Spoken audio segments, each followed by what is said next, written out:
Good afternoon, every one of you. Setting proper motivation with 3 points. Refuge field. What to visualize and how to visualize.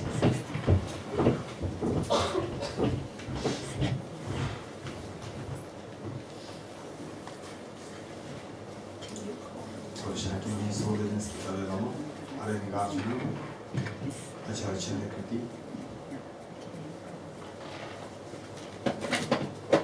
And Lessen.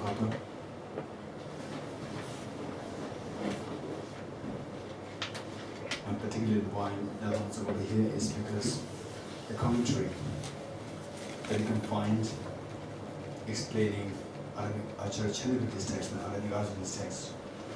The one that is one of the most concise and the detailed version, detailed and very profound interpretation. So this is what we are using, and what we will be learning is all coming from there.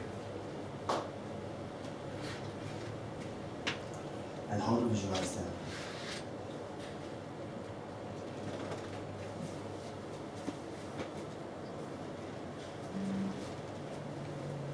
What's in the field, what to visualize and how to visualize. And apply this way of visualization, what to visualize and how to visualize, even in your daily practices. So this will make a whole difference in your practice, the efficiency and the swiftness of your practice. And the purpose of this class is eventually to unravel the hidden treasure of Buddha nature which exists within each one of us, temporarily obscured by the mental defilements, afflictive obscurations, and cognitive obscurations. Afflictive obscurations, which is of 3 kinds: afflictions, contaminated karmas, and active seeds. And on the other hand, cognitive obscurations, reflected in the form of self-centered attitude.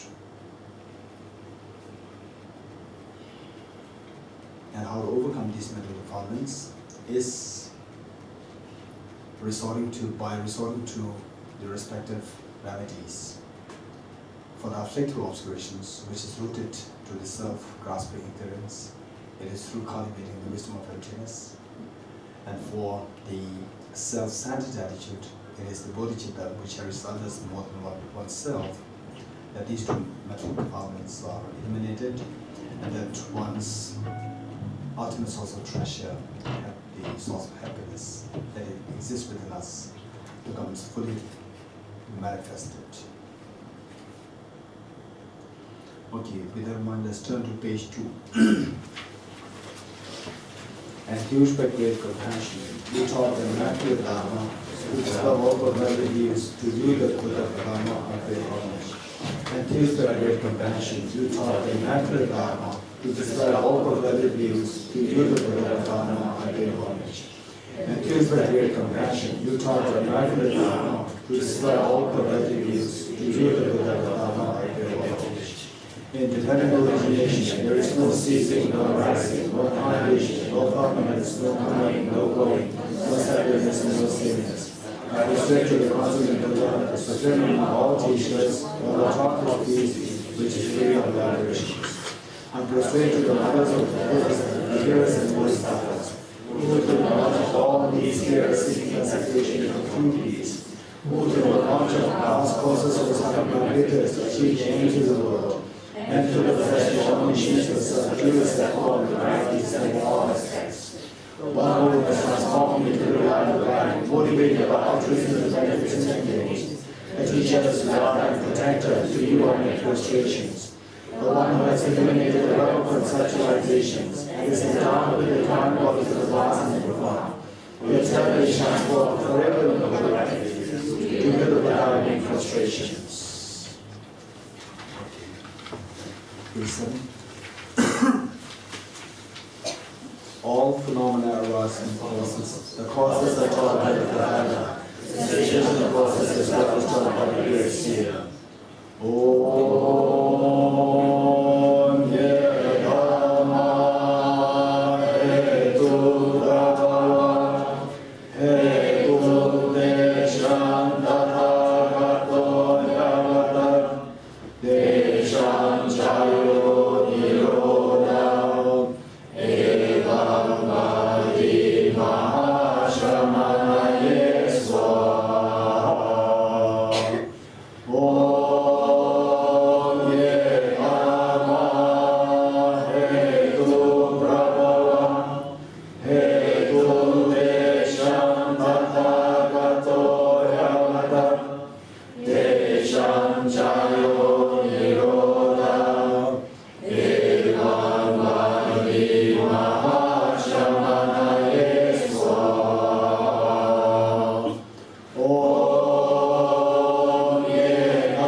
Let's turn to page 214. 214 of the same book. Page 214. What I suggest is that, say, if you look at how we spend life, say when you are to age 17, 18, 19, you're in school. And then age 18 till say 20 something, you're in college, universities. And then you're busy with your job. And then Without job, then something is incomplete. And then in the process of job, your life passes. And then at one point, okay, job for one to live, two, that I will have a good life. So when do they have a good life? Only when you become old. When you become old, times of job. So the best thing for us to do is, job is very important. At the same time, say, if we could dedicate like, say, if not, say 4, 5, 6 hours a day, at least like 20 minutes, between 20 minutes to 1 hour a day. If this is what we can dedicate on our practice, then, and then of course in a very systematic way, not just reciting mantras. Like, by no means reciting mantra is wrong. By no means reciting mantra is wrong. But just as for good food, just only noodle, or the salad, just one thing, it is not good meal. So what we say is that there should be varieties. So likewise for the practice, there should be varieties. Varieties, some are meant to maintain consistency, to build consistency in us. Consistency is the opposite of laziness. And laziness is one of the evils of our practice. One of the demons to stop us from practicing. Laziness. And another one is we require the same constant growth.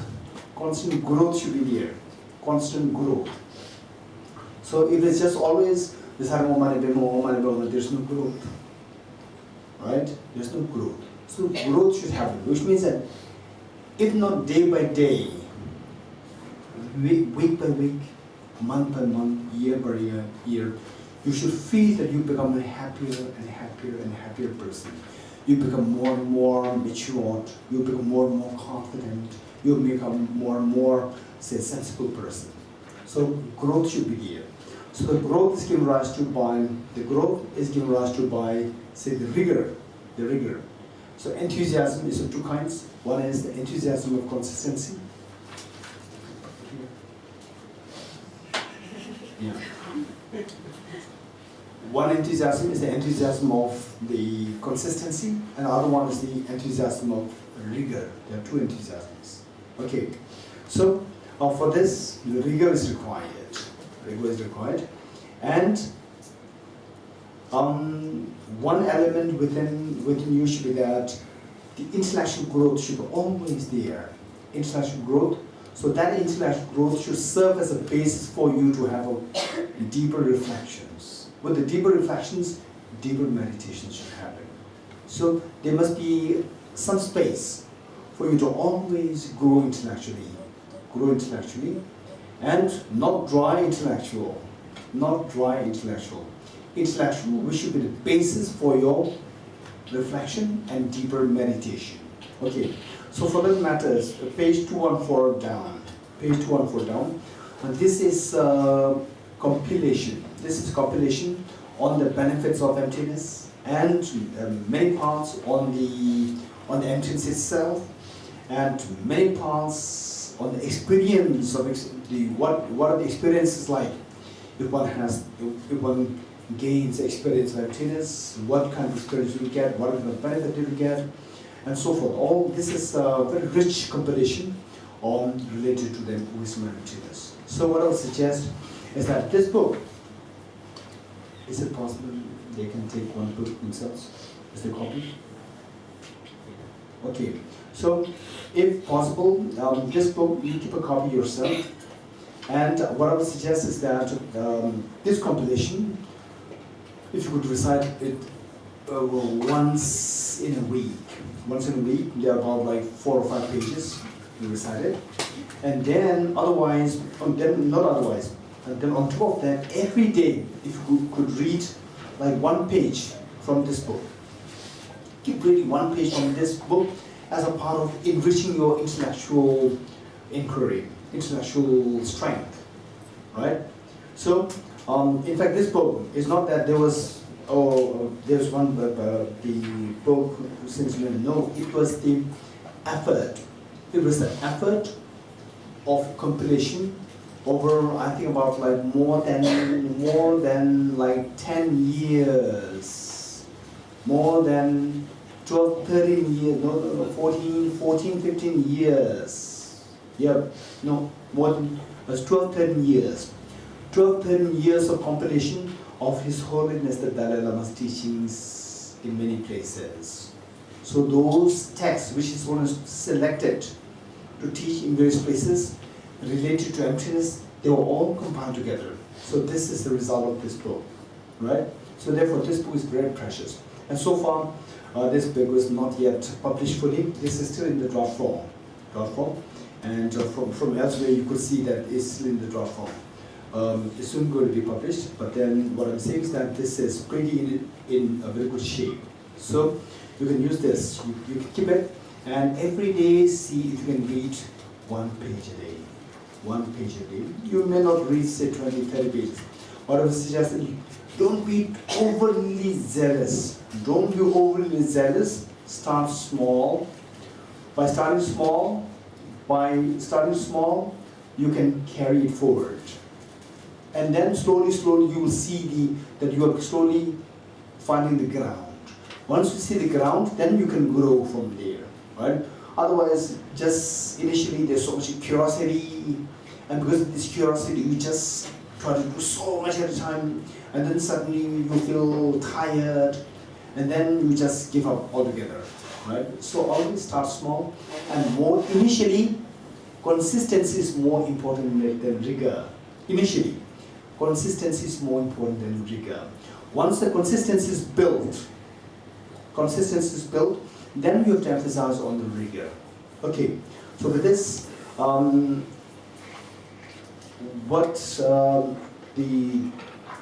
the compilation of the passages which we're going to read together.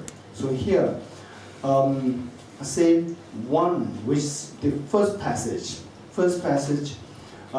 compares two bodhisattvas. One bodhisattva, say who is lacking the wisdom of emptiness, and who practices the 6 perfections, right? Or who practices the 6 perfections in general, for eons and eons.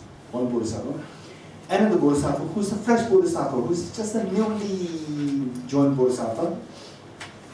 That bodhisattva, yet with the wisdom of emptiness. So this wisdom of emptiness gives the bodhisattva a skillfulness. So bodhisattva with skill and without skill. So with skill, even though the bodhisattva have the accumulation of merit and so forth, is just for a very short time, but the intensity, the amount that you accumulate is going to be far greater than the one accumulated by the bodhisattva, who without skillful means, without the wisdom of emptiness, and yet engaging in the bodhisattva practices for eons and eons. So what makes the difference? Wisdom of emptiness. And yesterday we learned that, say, all the other perfections, they are like what? They are like the blind man. And then the wisdom of emptiness is the one with the proper eyesight. So with the wisdom of emptiness, then the other perfections, the other practices will become the practice of the perfections. Without the wisdom, they remain a mere practice, not perfection, the practice of perfection. Okay, with this mind, and let's read the stanzas. Let's read them together. Given by the Arya Purush Sutra, Precious Sutra.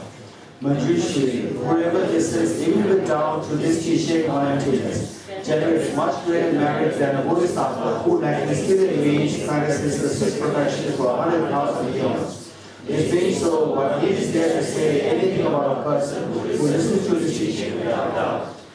He is there to say anything about a person who casts the scriptures in writing, memorizes it, and also teaches the following of extensive others. Arya Tathagata Garbha Nama Sutra, the treasure of the 1+1 Sutra. Any person who has all these great knowledge enters the teachings of others and has faith and completion all the from the beginning of the existence. That's what Buddha prayed.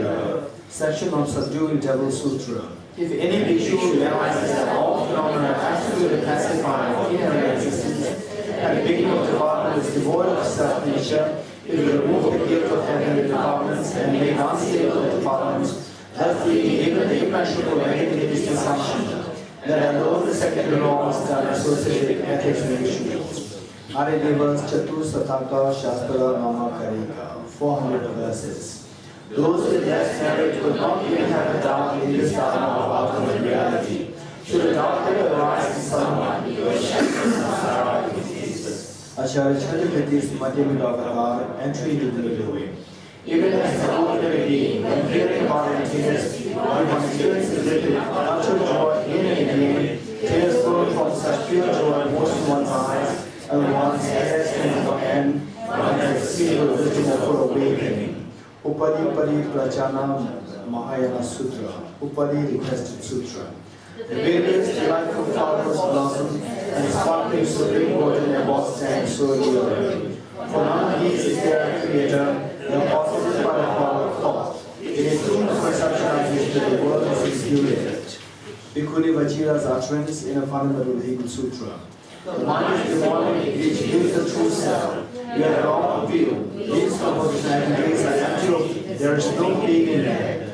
Just one blessing of the heart. It depends on collection of hearts, so we assert conventional sentient beings independent from entities. An extract from Venerable Shalara's writings. Searching for reality throughout space, one finds not the periphery in the center. All perception ceases completely, like our total search of mind and phenomena. One finds not even an actual essence, since the searching mind is not found, not seeing anything, seeing reality. An extract from Saint Saraha's writings. By entering into emptiness by the word of passion, one will not find the supreme heart. At the same time, by meditating upon compassion alone, one will not attain liberation and remain in samsara. Whosoever is capable of asking unity to the truth will not remain samsara nor abide in personal nirvana. Samadhi Raja Sutra, King of Concentration Sutra. Just as in the dream of the young girl, she met with a boy and saw his death. Joyous was she at the meeting and in anguish at his death. View all phenomena as thus. Aranyavarjuna's Buddha Madhyamikavatara, fundamentalism of the middle way. Through ceasing harm and afflictions, nirvana is achieved. Harm and afflictions arise from distorted conceptions. These arise from elaborations of gospel into existence. Elaborations cease harm or entities.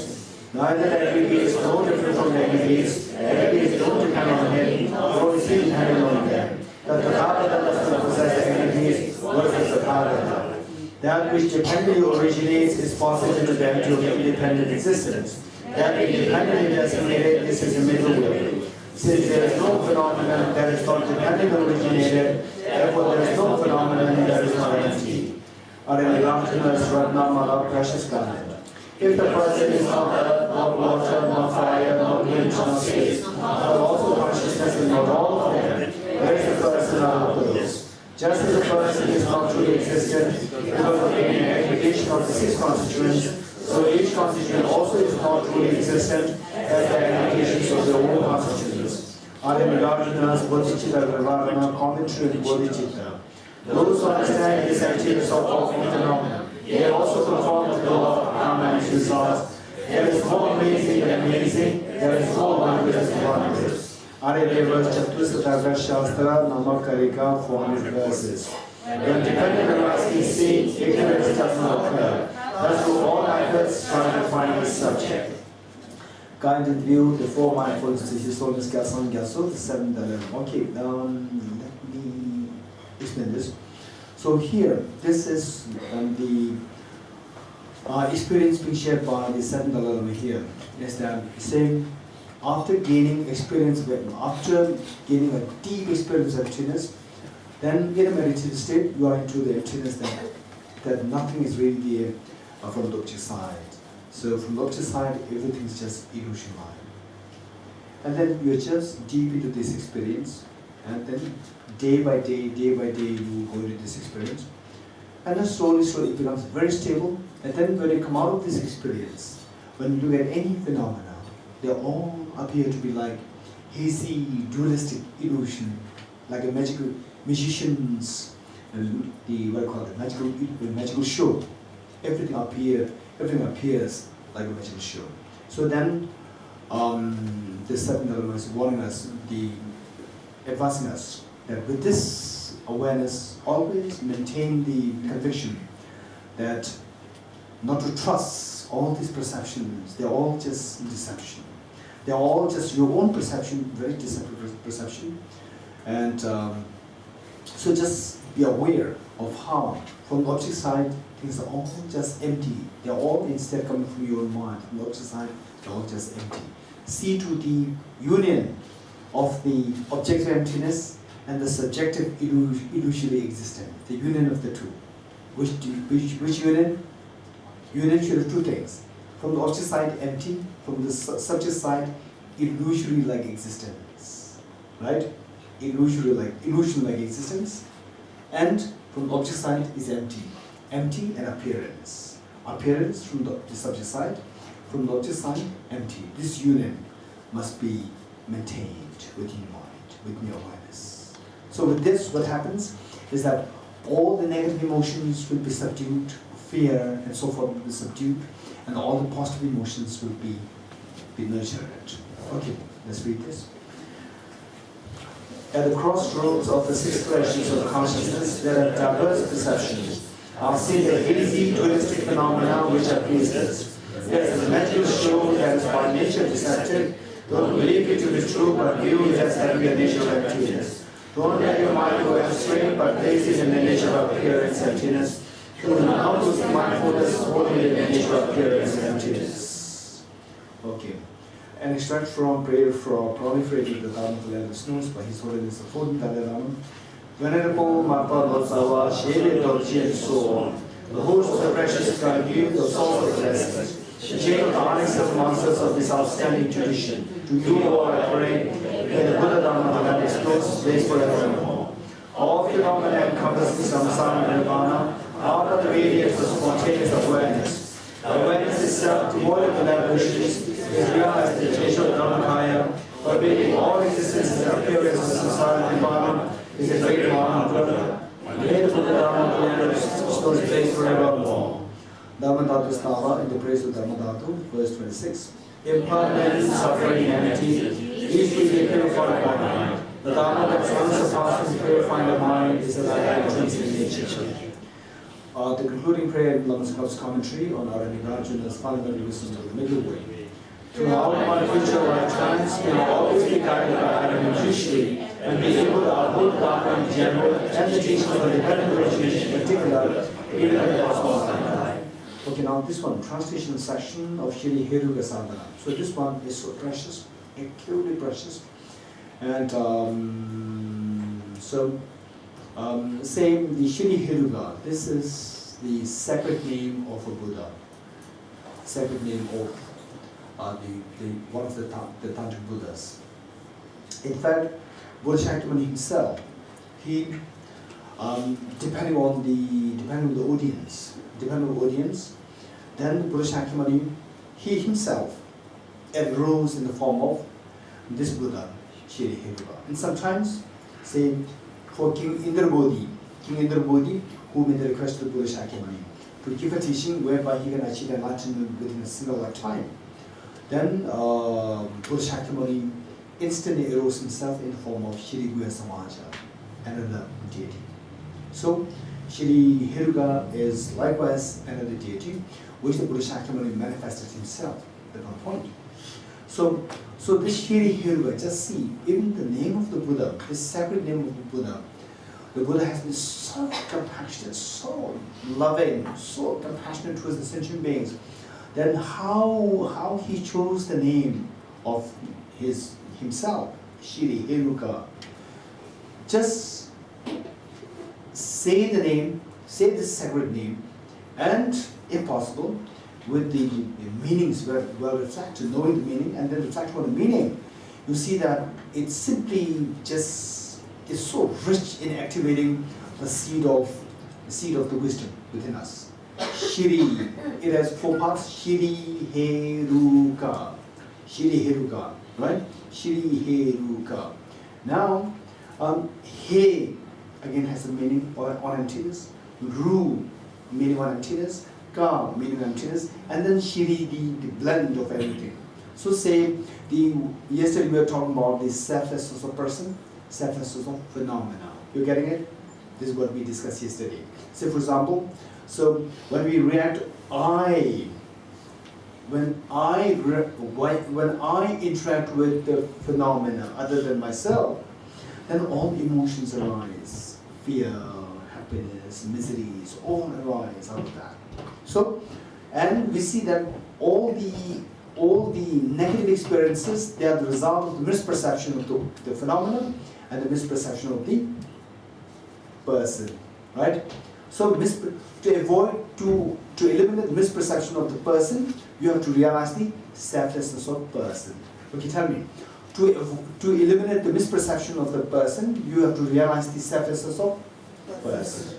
To avoid the misperception of the phenomena with which I'm interacting, you have to know the selflessness of phenomena, right? Okay. So now look. So the two kinds of selflessness is so important for us to know, for us to realize, for us to meditate on. So because of which, now say, Shri He Ruka. So first, He. He is the selflessness of phenomena, the mind that you have, the emptiness of this mind. So we come to know that everything that we experience, they are nothing but simply the display, simply the play of your mind reflected in the form of external events. For example, the movie that you are watching. The movie that you're watching is simply the play of the projector. Likewise, everything that we experience. At the moment, even if I say like this, we may not be much convinced. When you get a glimpse of how things come into being by the power of your mind, then you see that everything is just a play of your mind. Right? So this mind becomes the source of everything. So now here, Shri He Ruka, He, it explains the emptiness of this mind, which is the source of all phenomena, which is the emptiness of phenomena. Then, next one is Ru, Shri He Ru. Ru is the selflessness of the person. I am the mind. Who possesses mind? I possess this mind. And who is suffering? Who is happy? I'm suffering. This I is also illusion life. So this is Ru. Ru is the selflessness of the person, right? Now we see that the object-wise phenomena, empty. Subject-wise the person, empty. Object-subject duality dissolves, right? So there's a non-duality. Non-duality, who experiences that non-duality? The wisdom which sees the emptiness of the object, emptiness of the subject. So, Shri He Ru Ka. Ka is the non-dual wisdom which sees the non-duality of the subject-object dissonance. Right? Then Shri He Ru Ka. Then the Shri. So, what is the first one? Ru, empty, the selflessness of phenomena. Ka, He Ru Ka. He, sense of phenomena. Ru, sense of person. Ka, the non-duality of the subject to the object. Then Shri is the wisdom which realizes this non-duality. Right? Then you abide in this wisdom, which is non-duality of the subject and object. Even this wisdom which is the non-duality of the subject and object is also empty. Right? You abide in this experience. It's so profound. It's so profound. So when we read this, what we do is that we fold the hands. Shri Heruga. We say the sacred name of the Buddha Shri Heruga 3 times, and then we recite the. So in fact, this is a direct translation from the sadhana. From sadhana. First, when I was going through the sadhana, because it's a part of my commitment, I was so fascinated by this part. Then I thought that this part It's not that somebody has to be connected, somebody has to have the commitment, sadhana commitment of Shri Hiruji. Everybody will say this. It's so profound, so blessed. Right? Okay. And let's say this. Shri Hiruga, Shri Hiruga, Shri Hiruga. He is the selflessness of phenomena. The mind that is the source of everything is empty of true existence, as it is the purity of causal nature.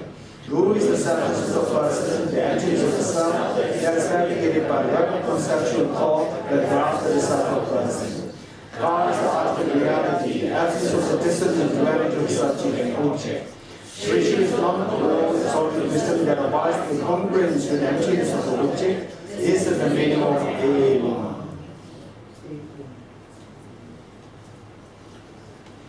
In Tibetan, it is Shiri Hirwa, Shiri Hirwa, Shiri Hirwa. Hene Guru Junas give a semte, you Dani to Tower Server, Tombe Shuki Tamer. Rune Kansaga Dautism, Namdo Tabico, Dada to the Kansaga Danabata. Kani Tekonani, you say between the Susan Yusumi Nebata. Shirini, you don't want Shita, they should just show me Yusumi, she Eva Mugi to know. This is the Tibetan version. So I translate this in English. So this is what, even though we may not speak Tibetan, it is matter, it's the in English. Yeah. Okay. So this compilation, if you could visit once in a week like that, it is very auspicious, and it not only just auspicious and a great blessing, but also that it leaves a special imprint of activating the seed of the wisdom within you. Okay. Yesterday we left where? Stanza. Anyone remembers where we left off?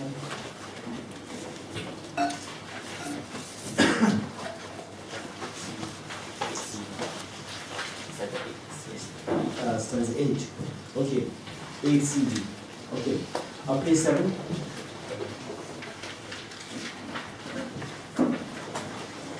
Okay. 9 finished. You finished 9. Right? Okay. You're finished. Number 10. Okay, so from what we did yesterday, some of you might have felt a little lost, right? Let me just solidify what we did so far. To put it simply, it is like saying, think of just we look at this flower, and look at this flower. How does the flower appear to you? This is the first question. From the object or from the subject? From the object. This is known as the objective existence. The appearance of the flower to be objectively real. And Acharya Chandrakirti is saying that this is deceptive. In other words, the Buddha Shakyamuni is telling us that this is deceptive. Likewise, we extend this to all other phenomena.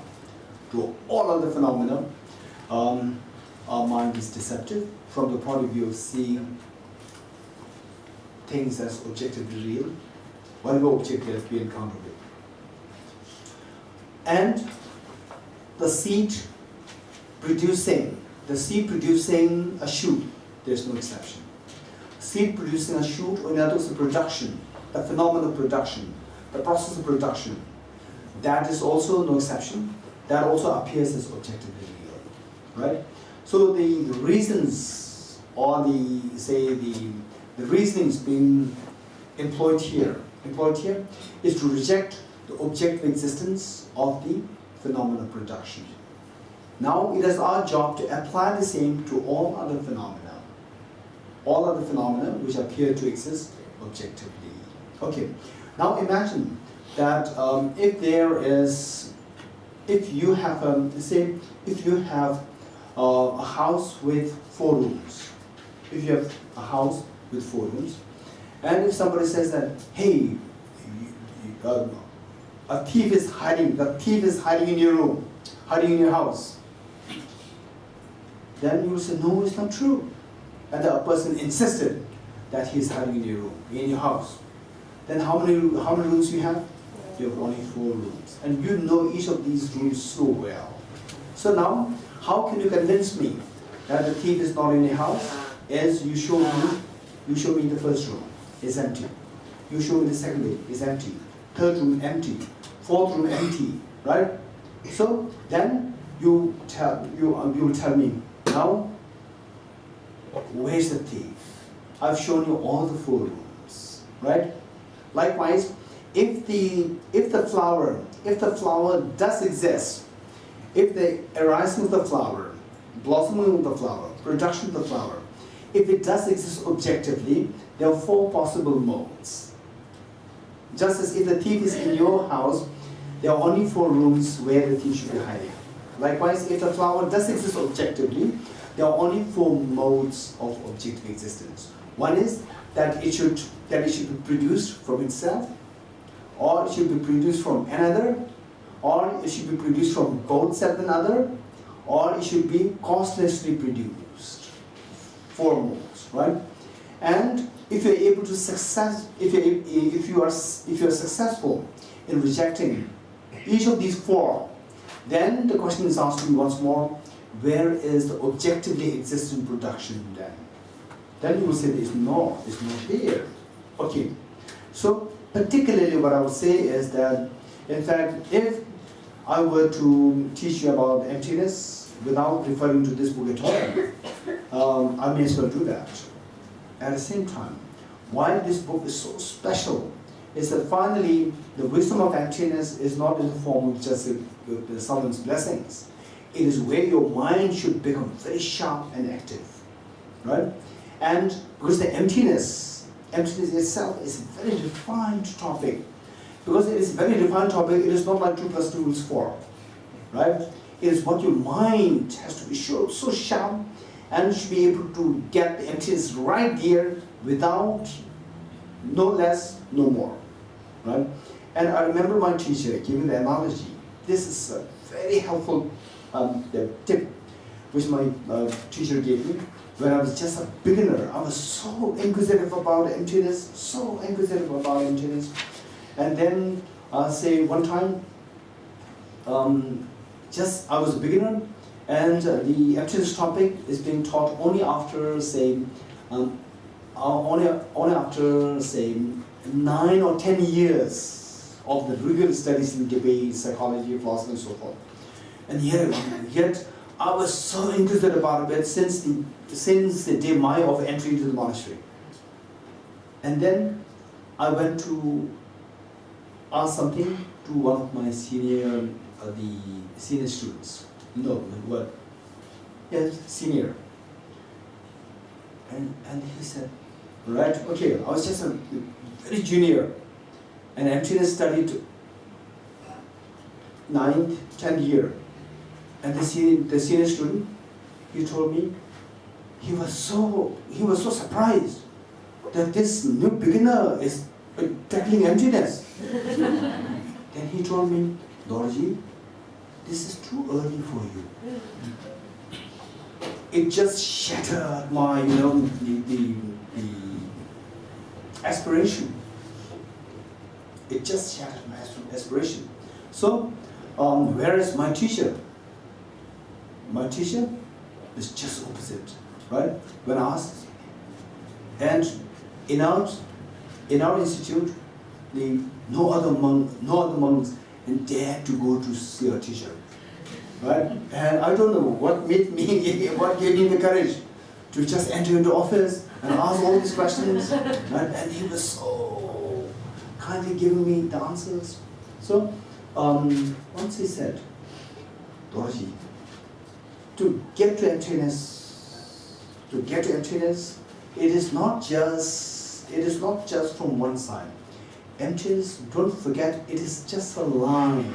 Say, on a white sheet, on a pure white sheet, it's just a fine, just a pencil line written there, pencil line drawn there, and then from distance you have to roll a marble on this. From distance you have to roll a marble, and the marble should hit the line and should sit on the line, right? only if the marble sits on the line, this is analogous to you having got emptiness, right? And if you say, oh, I'm so courageous, I have so much strength, then you hit the ball so hard, and the ball touch the line, and the line will not hold it. It will just pass the line. So you fall to nihilism, right? And then if you're overly cautious, right, you just hit a wrist ball, it will not even reach the line. You are falling to the extreme of absolutism, right? So getting to emptiness is not an easy task. You must know the just exact force, not too much, not too less, just the right. Even that requires a tremendous skill, right? Okay, so this is what I remember my teacher having said it. So from this, what we're doing is that we try to say that the thief is not in your house. You have to show that each of these 4 houses, the rooms, they are empty. Only then you can conclude that it is not in the house. So likewise, to say that the production of the flower, production of the shoot from the seed, that's phenomenal production. To say that it does not exist objectively, it does not exist truly, we have to reject the 4 possible objective existence, 4 possible modes of objective existence. What are the 4 possible modes of objective existence? Production from the self, production from another, production from both self and another, production from costless production. 4, right? 4. Of the 4, for you, which is easier? Production of the self is easier to be rejected. Very good. What else? Number 3 is easier. Production from both self and the other is easier. Number 4 is easier. The costless production. Production without any cause. That's easier. It's difficult? Yes. Easier. Okay. So what is difficult? Production from another. That's more difficult. Okay, this is what we're going to do in a while. Okay, now we are doing stanza 10. There wouldn't be for you any difference between the these stanza 10 through to stanza 13. In fact, stanza 9 through to stanza 13 is rejecting what? Which of the four modes of object production? Production from the self, that is being rejected. There wouldn't be for you any difference between the seed and we're done. 10 is also done, right? Okay. So 11. If you assert the seed and the sprout associated with it are not different, either just like the seed, or we are doing 11. Either just like the seed, what is termed the sprout would never be perceived.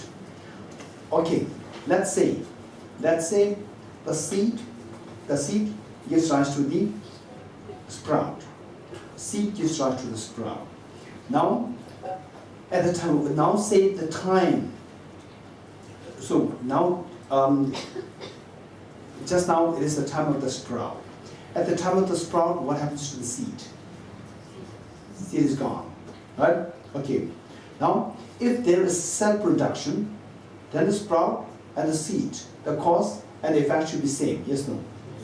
In which case, the seed and the sprout should be same, yes, no? Right?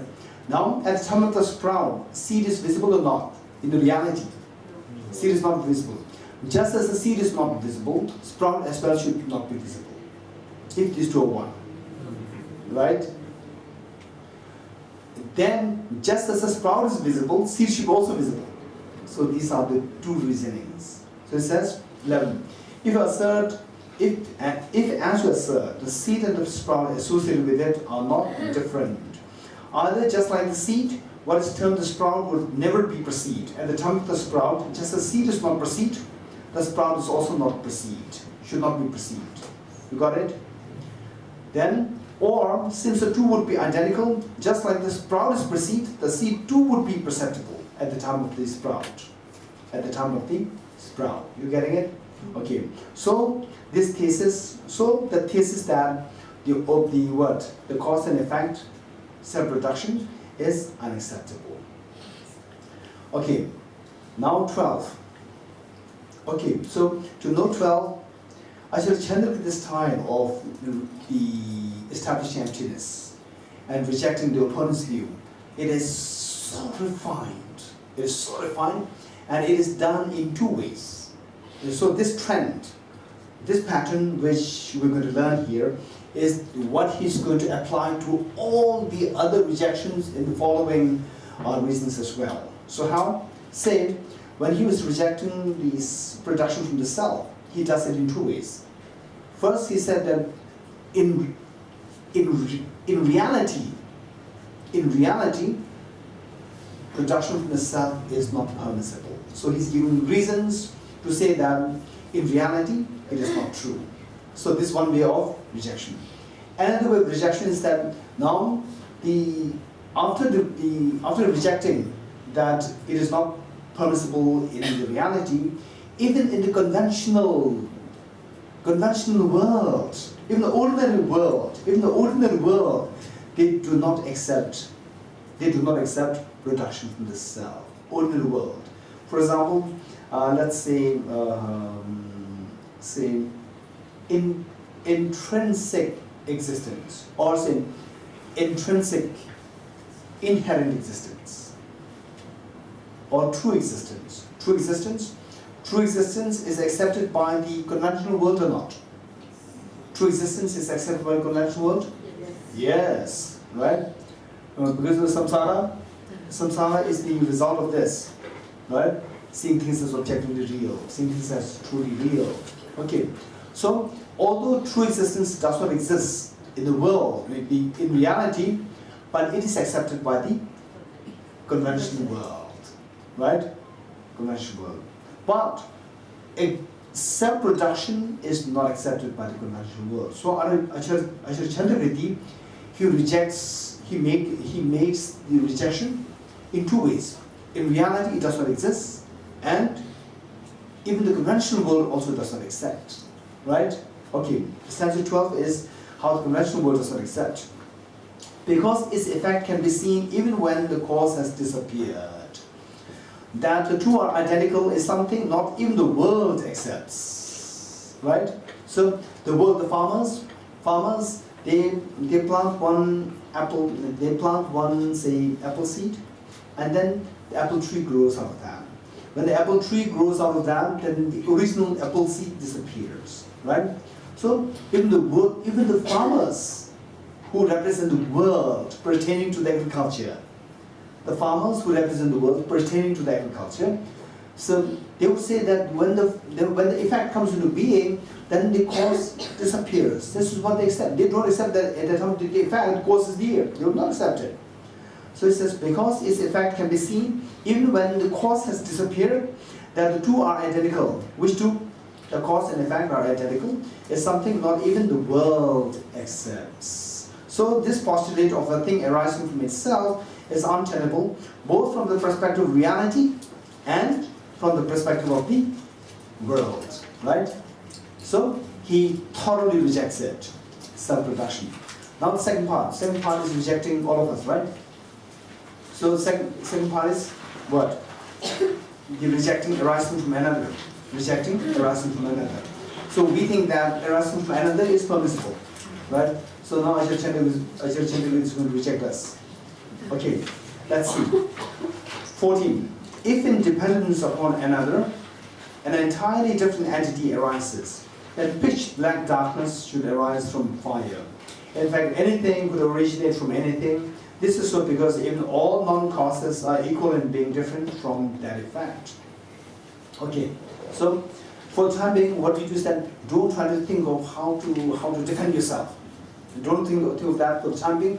For the time being, listen to what Acharya Chandrakirti has to say. Once that is being said, then your job is to see how to defend it. Right? Okay.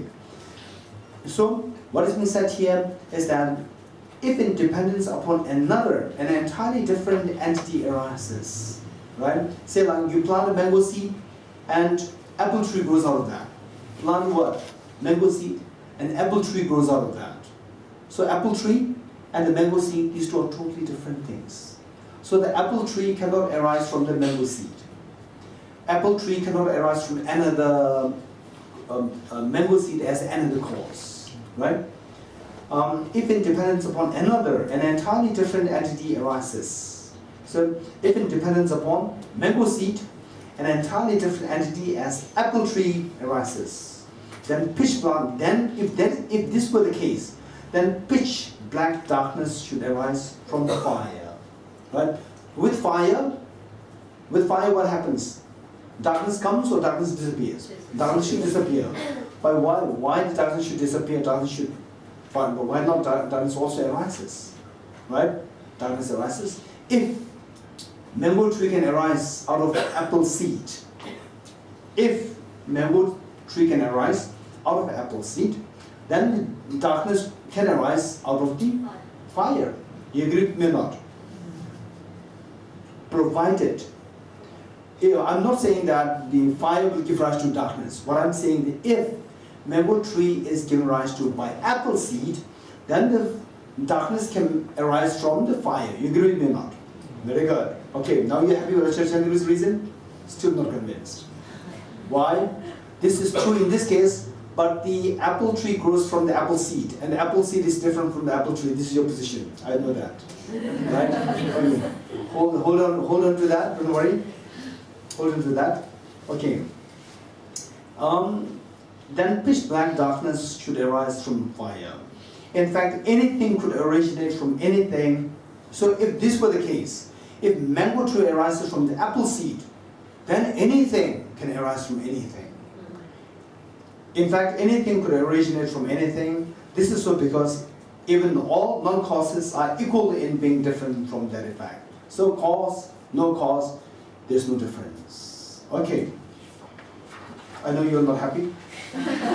Don't worry. Okay, let's see. 15. Objection. That which is capable of being produced is termed the effect. Okay. Now the opponents, what they have to say is that okay. First let me read this fully. That which is capable of being produced is termed the effect. That which is capable of engendering it, even though different, is the cause. They share the same continuum, and the effect arises from its production. So it's not the case that rice sprout grows from barley seed and so on, one might assert. So the opponents will say that, then you may be, wow, it's the right opponent. The opponents would say that, okay, that's true. Say the apple tree doesn't grow from the, mango tree doesn't grow from the apple seed. That's very true. But the mango tree will grow from the mango seed. Because what is given rise to by the mango seed is known as the effect, and what gave rise to the effect is known as the cause. And the cause and effect, these two share the same continuum. Whereas the apple seed and the mango tree, they do not share the same continuum. So therefore, it is not that apple seed should give rise to mango tree, but the mango seed will give rise to mango tree. So therefore, there is production from another, not a very totally different another, but another in the form of a cause, right? And still, because the cause and effect, these two are different, it is produced from another, it is produced from different thing. Okay, so this is the opponent's view. Stanza 16. You do not maintain that a barley seed or a seed of the cassia and so on produce rice sprout because they do not have the capability. Okay, one, say apple seed and mango tree. Apple seed and mango tree. Apple seed does not have the capability to give rise to a mango tree. This is what we would say, one. Then number two, because they do not share the same continuum. Apple seed and the mango tree, they do not share the same continuum, number two. And because they are not similar in nature, right? Apple seed and the mango tree, the nature is very different. So for three reasons, you would say that the apple seed will not give rise to a mango tree, but the mango seed will give rise to a mango tree. This is how you would say. Now Acharya Chandrakirti is saying that just as with the apple seed and the mango tree, you will say that these two are the apple seed does not have the three reasons. What are the three reasons? That the apple seed does not have the potential to give rise to a mango tree. Apple seed and mango tree do not share the same continuum. Apple seed and the mango tree, they do not share the same nature. Right?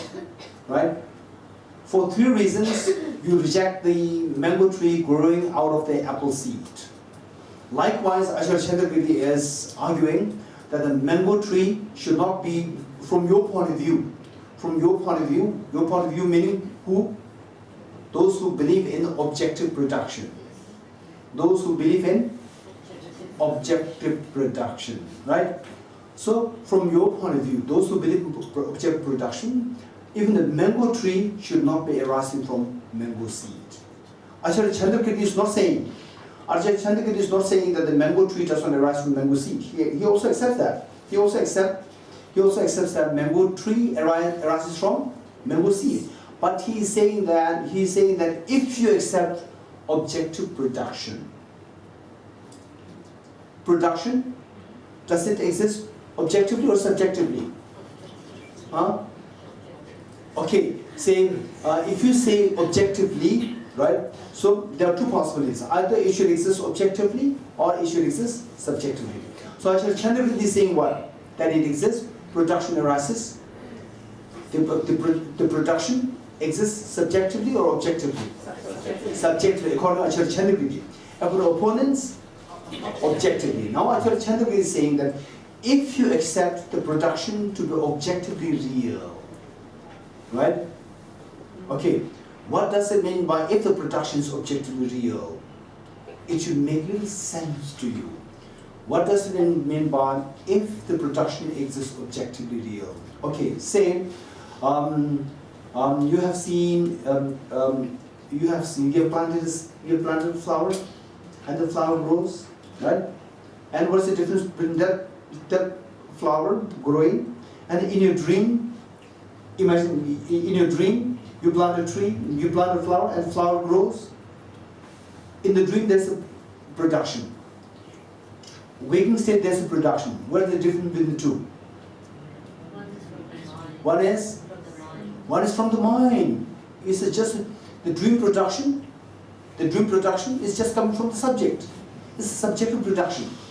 Whereas the outside the dream is the objective production. So in reality, all productions, they are like dream or they are like the outside the dream. They are like the dream. Whereas if you believe that it is not dream-like, then you believe in objective production. So if you believe in objective production, then you will end up in contradiction. What contradiction? You have to say that the apple tree doesn't grow from apple seed, right? Okay. No, I've never said it. Right? Don't worry. You have to say this because reasons will come, right? Like, you have to say this. Okay, I'll be ready to say if you're able to convince me, right? So this is what we should. This should be our standpoint up to this point. Okay. So if you believe in what? If you believe in objective production, then you have to accept that mango tree does not grow from mango seed, right? Okay, how? Just tell me that I've not learned it yet. Right? Okay, let's go further now. Let's go further. Stanza 16. You do not maintain that a barley seed or a seed of cascara and so on produce a rice sprout. Say, the barley seed doesn't give rise to rice sprout because three reasons. They do not have the capability, because they do not share the same continuum, because they are not similar in nature. For these three reasons, the barley seed doesn't give rise to rice sprout. Now Acharya Chandrakirti's position. In just the same way, the rice seed too is not a cause for its different, is not the cause for the rice shoot.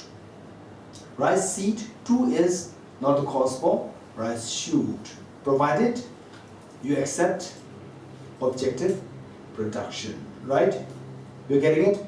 So, in just the same way, rice seed too is not a cause, or maybe better would be, English would be, rice seed too should not be the cause. should not be the cause for the rice sprout. For the rice sprout. Should has the connotation that it is. But if you accept objective production, then it cannot be accepted. Right? Okay.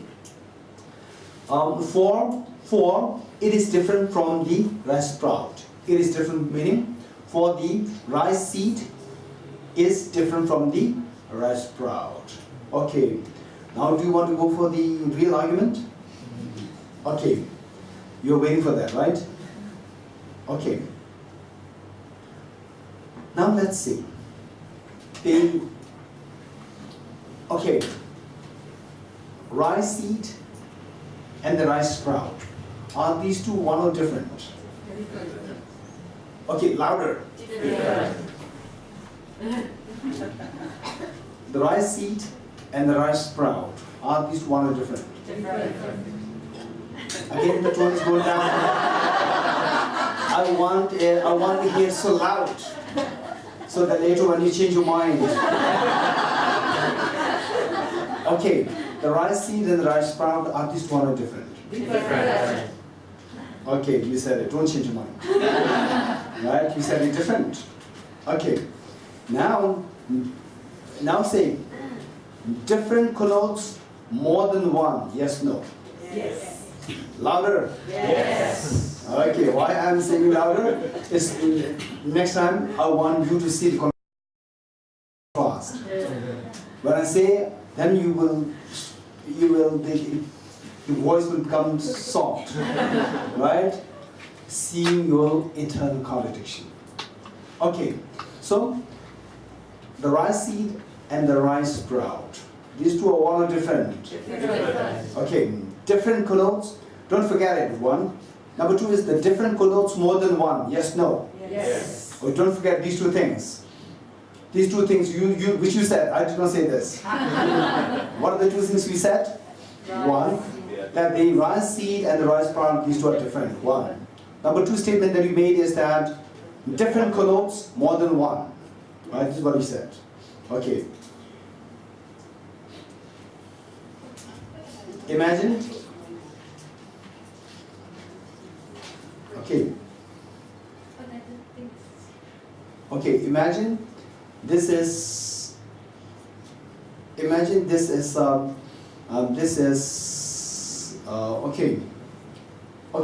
this is flower, right? Tell me what is in my hand. What is in the left hand, right? The right hand is a flower. There's nothing. Okay, how many things are in my hand? One. Okay, louder? One. Okay, good. How many things are there? One. What is that? Flower. Okay. The first moment of the flower or the second moment of the flower is in my hand? Huh? First moment of the flower is in my hand or the second moment of the flower is in my hand? Which moments of your hand that you are referring to? You did not ask this before that. Right? Okay, tell me. Which moment of the flower is in my hand? The first moment or the second moment? Not the first one. First moment is not in my hand. First moment was outside the hand. So I keep this flower for 5 seconds. I've kept this flower for 5 seconds in my hand. So where is the first second, the flower of the first second, flower of the second, third, second, fourth, and the second? Where are these 5 flowers? Where the 5 flowers or the 5 moments? Where were they here? In my hand, right? And all these, the 5 moments, are they one or different? They are same. Okay, they are same. You said it. Right? The 5 moments, they are same. If they are same, the first moment is cause and second moment is the result. Yes, no. First moment is the cause and second moment is the result. Yes, no. Yes. Yes, no. Yes. So the cause and the effect is the same now according to you. Right? No. Okay. So this is what exam you exempted. We'll restart. Okay. So the first moment and the second moment, are these two one or different? Different. So how many things are there in my hand? One, not two, right? Not two. Not two. Not two means not different. Right? So there's no different things in my hand. Which means the first moment and the second moment both in my hand, but they are not different. Right? So first moment is the cause and second moment is the result. And yet these two are not seen as different. If you see these two are different, then you'll be able to say that there are two things in my hand. If there are two things in my hand, then you have to go to hospital. Right? Okay, now tell me, how many things are in my hand? One. Right? Okay. Then are the first moment and the second moment both are in my hand? No. No? Yes, right? And first moment, second moment, these two are different. Different. So different things are there in my hand? No, right? So, which means that the first moment, the cause and effect, they are not seen as different entities. Different entities will say, okay, this is a very serious matter, keep this in mind. Okay, when I ask you, the first moment, the second moment, are they in my hands? You said yes, right? Okay, now, to make it very solid, to make it very concrete, now that we are put to already some challenges, now to make it very concrete, that if the flower does exist objectively, without your mind involved there, then the first moment of the flower and the second moment of the flower, these two are cause effect. Yes, no? These two are cause effect, and these two objectively cause effect from the object. Because if it exists objectively, everything within it should be from the object. If it is objectively cause effect, then objectively and independently these two mean the same. Objectively existent, independent existence, they mean the same. Right? So the cause effect, if these two are objectively cause effect, objectively different, then these two should be independently different. If these two are independently different, these two should not be related. If these two are not related, then they become like, say, the mango seed and the apple shoot. Just as a mango seed and apple shoot, apple tree, mango seed and apple tree, these two are not related. Apple seed and apple tree also become non-related. If these two are objectively real. Objectively real meaning independently real.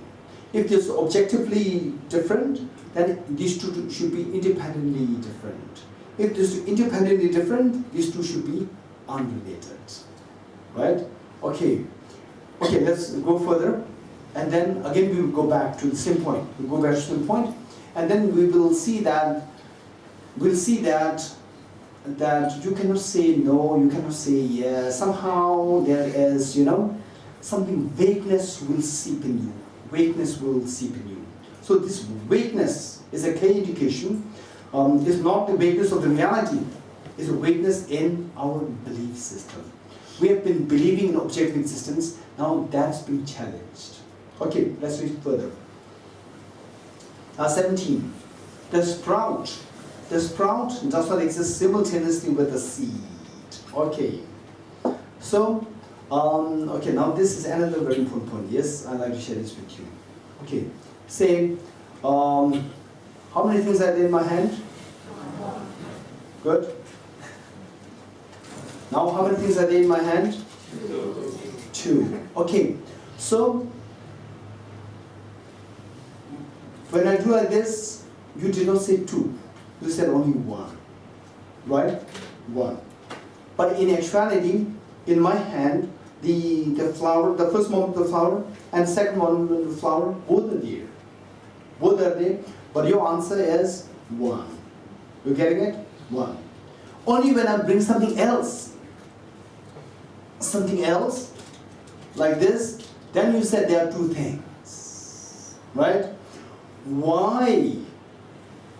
Do you see the difference? Look at the difference. In the early case, the first moment of the flower and second moment of the flower, while these two are not the same, these two are different. But you said that there's only one thing. Only when there's something, another thing coming like this, then you said there are two things. Why did you say that there are two things when these two things are there? Why did you not say that there are two things when you have the first moment and second moment of the flower in my hand? They're not related. Huh? They're not related. Okay. Say it again. They're Yes. not related. These two are. Not related. Okay, these two are not related. Very good. Okay. So now from this, okay, yes, these two are not related. Anyone else? Different entity. They're not the same. Yeah. You say it again. Different entity. There are two different entities. Okay. The cause and effect at the same time. This is a good point. I like this to be fleshed out even more clear, because cause and effect are always different entities. Cause and effect are always different entities, right? These are also different entities, but the cause and effect, the first moment of the flower and second moment of the flower, these are also two different entities. Okay, now tell me, why you said that there are two things here? Why you did not say that there are two things here? Why? Tell me. Anyone? Substantially one, substantially the other one. So, okay, there are two substances, right? So with the cause effect also, the first moment and second moment also, there are two different substances, because these two are two different entities. Cause effect, they're always different entities, two substances. Okay, anyone? Different qualities. Huh? Different qualities. Different Continuums. Characteristics. Okay, it is very simple. It is very simple. Don't try to, he must be asking for a deep answer. Don't go for that. Just tell me the difference. Okay, you say that there are two things there. You will say there's only one thing there, right? Although you know that there's the first moment, the second moment, both are there, but you said, oh, there's only one thing. Only with this you said that there are two things. Why? Different. Huh? Because you have Yes. objectivity. Because objectively Appears to, okay. 80% there. Appears to mean the two things are simultaneously seen. Appear, the two things appear simultaneously existent. Where in the case of this, first moment, second moment, during the second moment, the first moment is gone. During the first moment, the second moment is yet to come. Whereas these two are simultaneous. So when we say two, a natural mind always go for two simultaneous things. This is how a natural mind works. You're getting it? So when you say, oh, two things.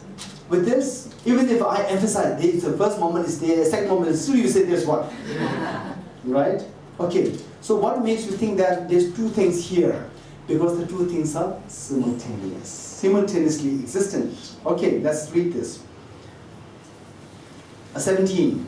The sprout does not exist simultaneously with the seed. Right? Sprout does not exist simultaneously with the seed.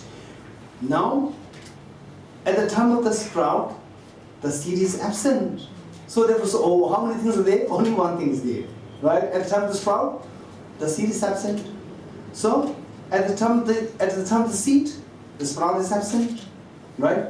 The sprout does not exist simultaneously with the seed. With the seed, the sprout is absent. Without that sprout, how can you say that the sprout is arising?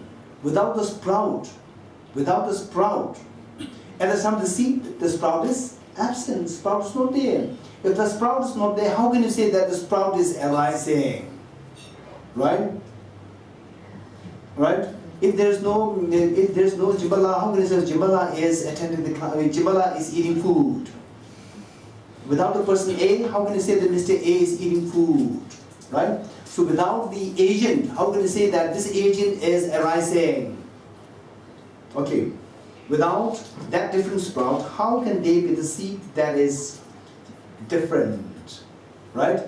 So we can say that the seed and the sprout, these two are different. To say that these two are different, the two reference should be there. the two referents should be there. So at the time of the seed, the sprout is not there. So without it existent, how can you say that these two are different? To say these two are different, these two should be existent. Right? So at the time of the seed, the sprout is missing. Therefore, since the arising of sprout from the seed is not established, you should discount the position that things arise from another. So the seed and at the time of the seed, the sprout is not there. At the time of the sprout, the seed is not there. So because at the time of the seed, the sprout is not there, arising of the sprout from another. To say from another means the two should be there. The two should be there. But you find only one thing at a time. No truth, never the cause and effect are seen simultaneously. So whenever you say two things, right? It is, as I said earlier, only when two things are shown simultaneously, then you will say two things are there. Consecutively, if we show, we will never say that the two things are there. Say the cause during the cause, effect is not there. It's just one thing. During the effect, the cause is not there. Is one thing. None. And there is no separate time where the cause and effect are simultaneously existent. Okay. Therefore, since the arising sprout from the seed is not established, you should discount the position that things arise from another. To say another, there should be two things. There should be two things. Right? Okay. So now the seed arises, the sprout arises from another. Okay, now no sound. Okay. So we have to, so this is how, right? So we keep in mind that we, just by reading one stanza, wow, this is amazing, it will not come to you, right? First, a haziness will come in you. At times, not only haziness, it may give you a little bit of giddiness also. That happened to me. A giddiness happened. First haziness is there, then it turned to giddiness, right? It is there, but where is it? Then you can't pinpoint to that, right? So you are trapped in so much contradictions. Okay, so let's read further. 18. One may assert that just as we can see that the essence, okay, now the opponents, they will say, okay, never mind, right? What they say, now opponents say, never mind. So just look at the two sides of the balance. Two sides of the balance. And you see that as one side is going up, other side is going down. Going down simultaneously or going down later. First let the other one go up, then I'll slowly come down, or simultaneous. Or first the other one will go down, then I'll slowly go up. No, these two are simultaneous, right? So the opponent said that just as the two sides of the balance, when one goes up, other one simultaneously goes down. When the other side goes up, other side simultaneously goes down. Likewise, arising of the sprout and the seizing of the shoot. No, seizing of the seed. Seizing of the seed and the arising of the sprout, these two happen simultaneously. Because these two happen simultaneously, the seed and the sprout should be simultaneously there. This is the opponents trying to defend themselves. You got how the opponents defend? Again, you get a light back? Yeah. Okay, let's see. So 18. One may assert that just as we can see that the ascent and descent of the two ends of the scale's balance happens simultaneously, so the arising and ceasing of the producer is the seed, and the produced, the result, occur together. This is the opponent's view. Now, Acharya Chandrakirti. Even if this is Acharya Chandrakirti, okay, just note which is Acharya Chandrakirti's view, which is the opponent's view, just make it very clear. Now, Acharya Chandrakirti's view is even if they are simultaneous, which are simultaneous, ascent and the descent, these two are simultaneous. Even if they are simultaneous, okay, let's say, even if they are simultaneous, the simultaneity of the ascent and the descent of the balance, two sides of the balance, and the simultaneity of the arising, simultaneity of the arising of the sprout and the seizing of the seed, right? So these two actions are simultaneous. Acharya Chandrakirti admits. Arising of the shoot and the seizing of the seed, these two happens simultaneously. Acharya Chandrakirti admits. Even if they are simultaneous, there is no such simultaneity between the cause and effect. Okay, now Acharya Chandrakirti, what he's saying is a simultaneity between the arising of the effect and the seizing of the seed versus the seed, simultaneity of the seed and the effect. These two are different. Don't equate the two. You're getting it? On the one hand, simultaneity of arising of the effect and the ceasing of the cause. On the other hand, simultaneity of the cause and effect. You're getting it? Okay, simultaneous cause and effect, these two are not simultaneous. Acharya Chandrakirti defends. The arising of the effect and the ceasing of the cause, these two are simultaneous. Acharya Chandrakirti admits. Okay, let us be able to say this. Okay, cause and effect are these two simultaneous. Now imagine that you are the ardent follower of Acharya Chandrakirti. You are the very staunch follower of Acharya Chandrakirti. Imagine, right? Now, according to you, who Acharya Chandrakirti's bright followers say the cause and effect are these two simultaneous or not? No. Very good. Arising of the effect and the ceasing of the cause. These two actions, are they simultaneous or not? Yes. Yes. Okay. How? Now Acharya Chandrakirti is explaining. Arising of the effect, at the time of the arising, it has not arisen. When the effect is arising, it is not arisen fully. Right? At the time of the arising, effect is not existent.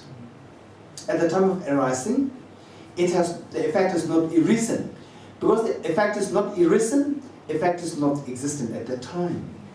Right? At the time of arising, effect is not existent. Now, at the time of arising, and what is simultaneous? Ceasing. Ceasing of the cause. At the time of ceasing, it is not ceased fully. Because what ceases? The cause ceases. At the time of ceasing of the cause is not ceased fully. When the cause is not ceased fully, cause exists. You getting it? So, the time of the arising of the shoot, the arising of the effect, and the ceasing of the cause, are these two same or not? These two are simultaneous. So at that time, the cause is existent or cause is non-existent? Cause is existent. Effect is existent, non-existent? Is non-existent. So although the two actions are simultaneous, but the two agents are not simultaneous. You're getting it? So therefore, the example of the balance, two ends of the balance, does not fit here. This is Acharya Chandrakirti's rejection. Stanza 20. That which is arising is about to arise, so is not yet present. What is that? That which is arising. What is arising? Effect. The effect is arising, is about to arise, so effect is not yet present at that moment. That which is ceasing is, though present, ceasing of what? Ceasing of the cause.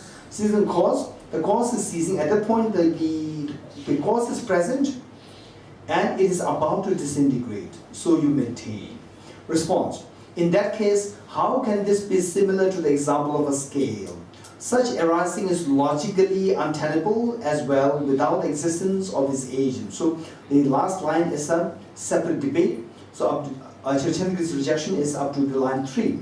So in that case, how can this be similar to the example of the scale? With the scale, the two ends are simultaneous. Yes, no? The two actions are simultaneous. The two ends are also simultaneous. What